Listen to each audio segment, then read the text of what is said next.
बस ठीक है, हो गया। सरकार दावा करती है कि हम विश्व गुरु हैं और अभी आपने कहा कि हम 5वीं सबसे बड़ी अर्थव्यवस्था हैं, लेकिन आज मजदूर दिवस है। आज भारत के मजदूरों को वेतन देने में हम 128वें नंबर पर हैं। अभी सांख्यिकी मंत्रालय ने जो बेस ईयर बदलना चाहिए वो 2016 में बदला था, इसके बाद 2021 में बदलने के आधार पर वेतन देना था, लेकिन वो बेस ईयर अभी 2024 चल रहा है, बेस ईयर नहीं बदला। और दर्दनाक हालत ये है कि मध्य प्रदेश में 2001 के बेस ईयर के आधार पर, मतलब 20 साल पहले के बेस ईयर के आधार पर न्यूनतम वेतन, अधिकतम न्यूनतम वेतन दिया जा रहा है। हमारा ये मजदूर दिवस पे आग्रह है कि क्या आप दोनों का ओपिनियन क्या रहेगा और क्या आप ताजा नवीनतम बेस ईयर के आधार पर पूरे ऑल ओवर इंडिया के आउटसोर्स दैनिक वेतनभोगी कर्मचारी और जो श्रमिक हैं उनको क्या न्यूनतम वेतन अधिकतम प्रदान करेंगे? क्योंकि आज Bharat Australia, New Zealand, France, Korea और जापान से पीछे। ठीक है आशीष जी, बहुत महत्वपूर्ण सवाल है वेतन विसंगति को लेकर और श्रमिकों के शोषण को लेकर क्या कहेंगे? आपके भाषण के लिए बहुत बहुत आभार।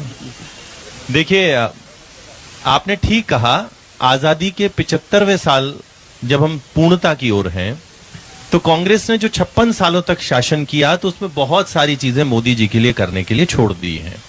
और मोदी जी ने 10 साल के अपने शासनकाल में लगभग इन विसंगतियों से आगे बढ़े हैं।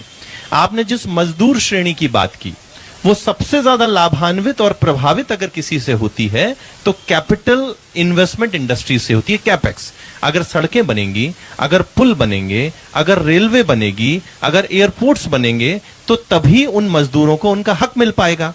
और वर्तमान के जो हमारा बजट है उसमें 11 लाख करोड़ से अधिक का कैपिटल इन्वेस्टमेंट मोदी जी ने प्रपोज किया है। इसलिए आपकी जितनी भी शंकाएं हैं इससे हो जाती हैं। सुनिए ना मेरी बात, जहां तक मैं सुनिए ना की बात कर रहा हूं, मैं वही कह रहा हूं। मोदी जी के 10 साल के शासनकाल में प्रति व्यक्ति आय लगभग 2 लाख की ओर बढ़ रही है और उसमें वो मजदूर वर्ग भी शामिल है। मैं दोबारा कहता हूं कि आप प्रोविडेंट फंड इनरोलमेंट से लेके रेहड़ी व्यवसायियों को मुद्रा लोन तक की अगर हम बात करें, स्ट्रीट वेंडर योजना की बात करें, मोदी जी का वो वर्ग सदैव केंद्र बिंदु में रहता। मैं आपसे पूछता हूं, अगर इस देश में करोड़ों घरों का अगर निर्माण हुआ तो कौन सा वर्ग सबसे ज्यादा लाभान्वित होता है? 50 करोड़ जनधन खाते अगर किसी को मिले तो वो इसी वर्ग सबसे ज्यादा लाभान्वित हुए, ताकि उनको डायरेक्ट बेनिफिट ट्रांसफर के माध्यम से जाता है। मैं एक छोटी सी बात इस पे घूम के आता हूं।